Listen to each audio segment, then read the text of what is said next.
Laga seru tersaji pekan 11 Liga 1 Indonesia antara tuan rumah Persis Solo menjamu PSM Makassar. Skor akhir 1-1. Meski di lapangan dua tim bermain ngotot, namun di luar lapangan keakraban fans Persis dan PSM Makassar sangat akrab.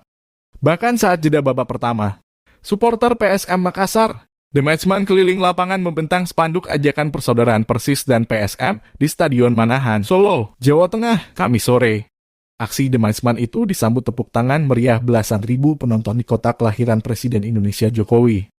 90 menit kita mendukung tim berbeda, namun setelah itu kita adalah saudara, kata Presiden The Matchman Ocha Alin yang menyaksikan laga di Makassar.